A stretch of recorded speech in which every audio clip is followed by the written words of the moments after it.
Hello everyone and welcome to a vision institute. और आपका आज का जो टॉपिक है वो आपके एजुकेटर के द्वारा, कम मेंटर के द्वारा, जो कि रजत, और हमने आज जो टॉपिक लाया है आपके लिए वो बहुत ही इंपॉर्टेंट टॉपिक है। एग्जाम के पॉइंट ऑफ व्यू से तो बिल्कुल इंपॉर्टेंट हो ही जाता है, लेकिन कहीं ना कहीं ये काफ़ी समय से चर्चा में रहा है। आप सोशल मीडिया के किसी भी हैंडल्स में देखिएगा तो ये टॉपिक जो है वो काफ़ी समय से चल रहा है और इसको परिचय देने की ज़रूरत तो बिल्कुल भी नहीं है। आपको सीधा लिए चलते हैं इस वीडियो के ऊपर, क्योंकि ये जो वीडियो है वो हमने काफ़ी रिसर्च करके बनाया है और इतना आपको विश्वास दिलाते हैं कि इस वीडियो को देखने के बाद में अगर आपको बेसिक से कुछ चीज़ें नहीं पता है तो वहां से लेकर के एंड तक आपको कहीं और जाने की ज़रूरत नहीं पड़ेगी, क्योंकि इस वीडियो को देखने के बाद में आपकी सारी चीज़ें जो हैं वो एकदम क्रिस्टल क्लियर हो जाएंगी। तो बगैर देरी किए आइए टॉपिक की तरफ सीधा चलते हैं। और ये रहा अडानी हिंडनबर्ग। तो जैसा कि आप सभी को मालूम है, ये दोनों महान चेहरे देखने के बाद में अब आप सबको समझ आ ही रहा होगा कि हमको कुछ बताने की जरूरत तो नहीं होगी। बहरहाल ये आप सबके सामने दुनिया के इस वक्त के 7th richest person, initially 3rd थे, लेकिन वो 3rd से 7th पे आने का जो मेजर रोल था वो इस इंसान का अभी तक कर रहा है। और पता नहीं, शायद ये 10th पे मुकेश अंबानी जी हैं तो उनको भी ये रिप्लेस करके कहीं ना कहीं वापस से और नीचे ना चले जाए। तो इस भाई साहब का बहुत बड़ा रोल है।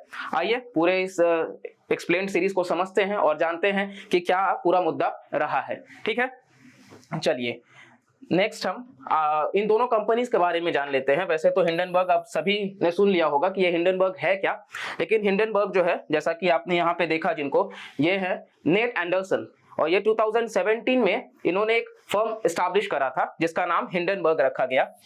और ये जो हिंडनबर्ग है, ये बेसिकली इसका काम ही यही है कि जो भी कंपनीज हैं उनके इक्विटी को, उनके क्रेडिट को कहीं ना कहीं फाइनेंशियली वो एनालाइज करते हैं और मैट्रिक्स प्रोवाइड करते हैं कि हाँ ये कंपनी जो है वो स्टेबल जा रही है या ये कंपनी जो है वो वोलेटाइल है, तो ये स्टेबल नहीं रहने वाली है। और इन चीजों पर इनका पहले से काफी सारे रिपोर्ट्स आ चुके हैं, जैसे कि निकोला टेस्ला, ट्विटर, और हमने देखा कि निकोला जो है उसके शेयर्स भी एकदम से धड़ाम से नीचे गिर गए थे, वेल्थ वगैरह भी, जो कि फिलहाल अभी अडानी जी के साथ में हम देख रहे हैं। चीजें आप बिल्कुल देख सकते हो। तो ये हिंडनबर्ग जो है वो 2017 बेस्ड कंपनी है। इसका जो नाम हिंडनबर्ग है वो इसलिए रखा गया क्योंकि जर्मनी में एक एयरशिप थी और उस एयरशिप में 35 पैसेंजर्स जो हैं वो मारे जा चुके थे क्योंकि उस एयरलाइन में आग लग गई थी, जिसकी वजह से ये हिंडनबर्ग इंसिडेंट देखने को मिला था। खैर इनका उस वक्त ये मानना था कि ये पूरी तरीके से मैन मेड था, इसको अवॉइड किया जा सकता था, और उसी से इंस्पायर होकर के इन्होंने अपनी कंपनी का नाम हिंडनबर्ग रखा। और इस वजह से हम जान सकते हैं कि नेट एंडरसन का और इनके कंट्रीब्यूशन का इन चीजों को लेकर के 2017 बेस्ड ये कंपनी है। बाकी इसके बारे में बहुत ज्यादा इंपॉर्टेंट नहीं है। और नेक्स्ट अडानी जी की बात अगर हम कर ले तो कहीं ना कहीं जैसा कि आपको हम बताएं, इस वक्त के ये 7th रिचेस्ट पर्सन है, इनिशियली 3rd रिचेस्ट पर्सन थे, एशिया के अभी भी रिचेस्ट पर्सन ही है ये। और अडानी रिसेंटली 30% स्टेक्स इन्होंने एनडीटीवी जो न्यूज चैनल है उसमें अपना स्टेक एक्वायर किया है। इसके साथ साथ अंबुजा सीमेंट, एसीसी सीमेंट में भी इनका मेजॉरिटी स्टेक्स जो है वो इसमें है। साथ साथ आपने अभी देखा होगा कि ऑस्ट्रेलिया में जो भी कोल माइंस वगैरह हैं उसमें मेजर माइनिंग का जो काम है वो अडानी को सौंपा गया। इसको लेकर के वहां पे खैर प्रोटेस्ट भी हुआ, वो एक अलग बात है क्योंकि वो रिन्यूएबल एनर्जी की तरफ की बात कर रहे थे और कहीं ना कहीं वो एक अलग बात है, हम उस पर बिल्कुल बात करेंगे कभी और। लेकिन अडानी जी मेरे हिसाब से अभी ज्यादा परिचय देने की जरूरत नहीं है कि क्या हमें बताना है। और इसके साथ साथ में एक्चुअली जो हिंडनबर्ग है उन्होंने यही टर्म का इस्तेमाल किया था कि largest con in corporate history. ठीक है, तो अब ये वाकई लार्जेस्ट कॉन है या नहीं है, ये चीज को हम इस वीडियो में इस तरीके से जानेंगे। नेक्स्ट हम आते हैं सीधा का सीधा, रिपोर्ट क्या क्या कहता है मेन मुद्दों पे। पहला जो है वो ओवर वैल्यूड शेयर्स।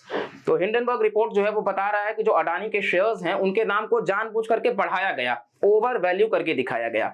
तो एक ये आप पॉइंट जानते रहो कि हाँ over value shares, although SEBI भी बार बार इस चीज को बोलता आया है कि कहीं ना कहीं अडानी जो है वो मैनिपुलेट करने का काम कर रहे हैं या फिर वो अपने शेयर्स की जो वैल्यू है उसको वो बढ़ा करके रख रहे हैं। तो ओवर वैल्यू शेयर्स को पहले बढ़ा करके रखे जाना।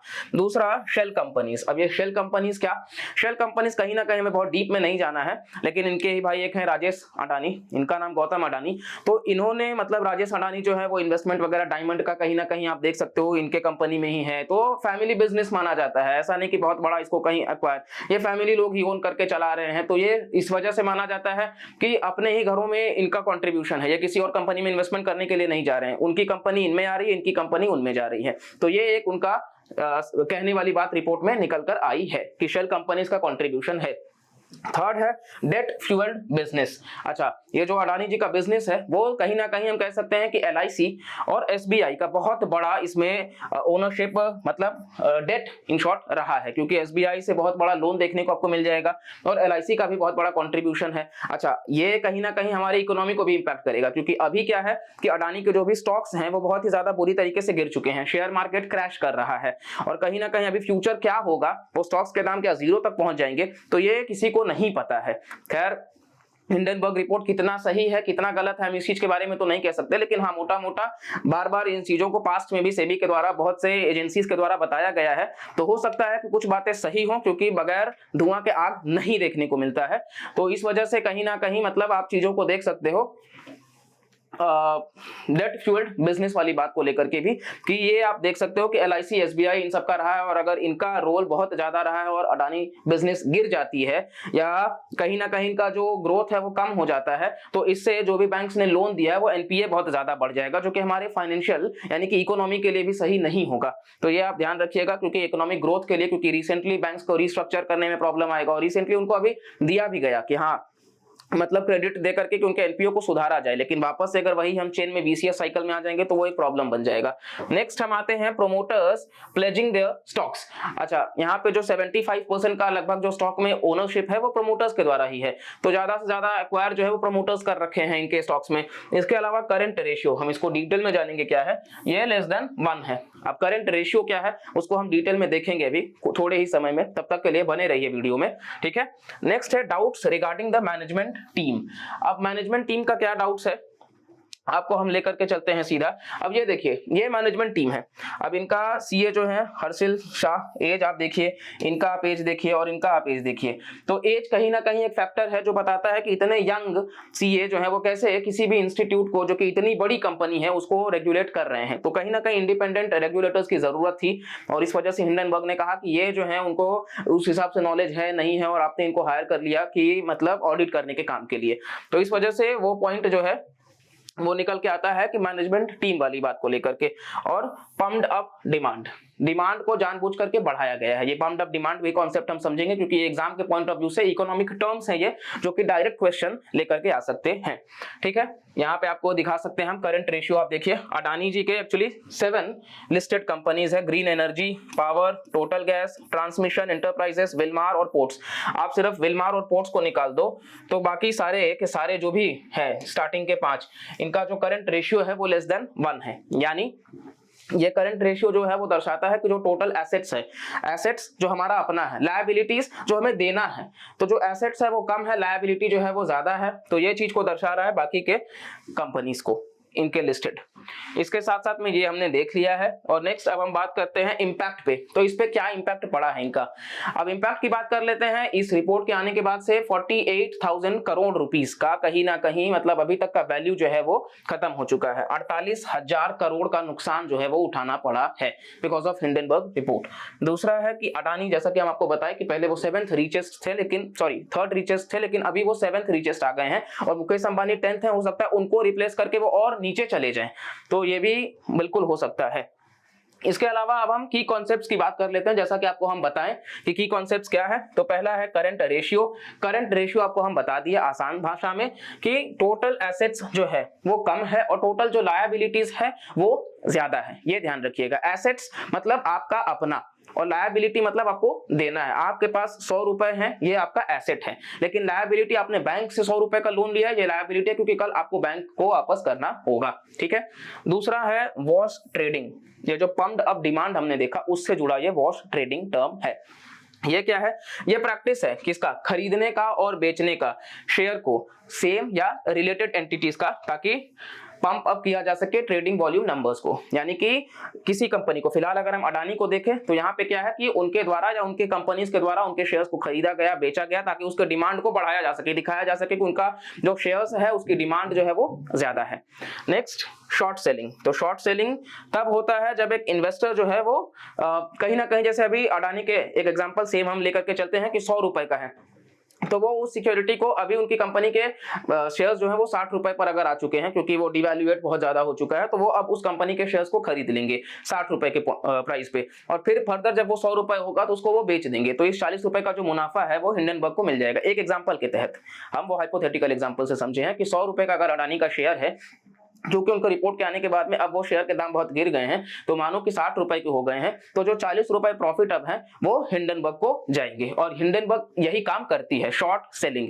ये फ्यूचर्स एंड ऑप्शंस में आता है मार्केट का, हम इकोनॉमी में डिटेल में इसको पढ़ेंगे, लेकिन फिलहाल के लिए शॉर्ट सेलिंग आप जानते रहो। और कहीं ना कहीं ये चीजें आपको मतलब देखने को मिल जाएंगी कि हाँ, इस तरीके से जो हिंडनबर्ग ने कहा है वो कितना सही है गलत है, हम इस चीज को यहाँ पे डिस्कस करने के लिए नहीं है, ये आपका अपना ओपिनियन है, आप देख सकते हो। लेकिन क्या पूरी तरीके से हम मान सकते हैं कि खोखला है? क्योंकि अब कयास बातें तो ये भी करी जा रही हैं कि पिछले 3 साल में जो भी वेल्थ है वो उनका पिछले 3 साल में वेल्थ जनरेट हुआ है, इसके पहले उनके पास उतना वेल्थ नहीं हुआ करता था। तो क्या बातें हैं, गवर्नमेंट की पॉलिसी स्टिल्टेड है नहीं है, वो हम डिस्कशन नहीं करेंगे। अपॉर्चुनिटी की बात करते हैं तो अडानी एक्चुअली जो पोर्ट्स और स्पेशल इकोनॉमिक जोन है, इसमें इनका 24% of the entire country port capacity में, मतलब जो पूरे देश में मेजर पोर्ट्स जो हैं और माइनर पोर्ट्स उनको हम मिला दें तो उसमें से 24% जो पोर्ट की कैपेसिटी है, जो ओनरशिप है, वो अडानी उसको हैंडल करते हैं। तो बहुत बड़ा चंक इनका इस चीज में है। और आप इनका रेवेन्यू देख सकते हो कि 2014 में 1700 करोड़ था और 2022 में वो बढ़ करके 5300 करोड़ रुपए हो गया है, 5300 करोड़। तो ये आप देख सकते हो कि ऐसा नहीं है कि पूरी तरीके से हम मान सकते हैं कि नहीं स्टॉक मार्केट अभी क्रैश कर जाएगा या अडानी पूरी तरीके से फेलियर हो जाएंगे, मार्केट रिज्यूम होंगी, चीजें बनेंगी। ऐसा नहीं है कि वो चीजें इनके रिपोर्ट के हिसाब से मतलब कमजोर हो जाएंगी। लेकिन हाँ, आपको ये जरूर ध्यान में रखना है, अभी उनका भी मतलब अडानी का भी जो है वो रिपोर्ट निकल के आया है, वो ये कह रहे हैं कि एंटी नेशनल और बाकी सारी चीजें कि मतलब देश के इकोनॉमिक ग्रोथ को ये हार्म करना चाहते हैं, हमारे ग्रोथ को हार्म करना चाहते हैं, और इंडिया ग्रोथ की तरफ है, तो इस वजह से खैर वो सारी बातें अलग हैं।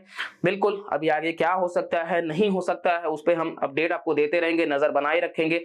तब तक के लिए आप अपना ये जो टॉपिक है उसको देखिए, वीडियो को ही नहीं समझ आए पीछे जाकर के मुड़ करके आराम से देखिए, फिर भी कुछ डाउट लगे कमेंट सेक्शन में आप पूछ सकते हैं, वहां हम हर एक स्टूडेंट्स का रिप्लाई देने के लिए रहेंगे। और इसके अलावा फिर भी कुछ डिमांड रहेगा आपका इसी टॉपिक से जुड़ा हुआ, तो हम नेक्स्ट वीडियो भी बहुत जल्द आपके सामने लेकर के आएंगे। फर्दर अपडेट्स के लिए जुड़े रहिए, इस चैनल को सब्सक्राइब करके रखिए, वीडियो को लाइक करके रखिए, दोस्तों में सबको शेयर करके रखिए और बिल्कुल कमेंट करिए, और ज्यादा से ज्यादा हम आप तक इसी तरीके से कंटेंट के साथ में मिलते रहेंगे। Thank you so much and bye bye, take care.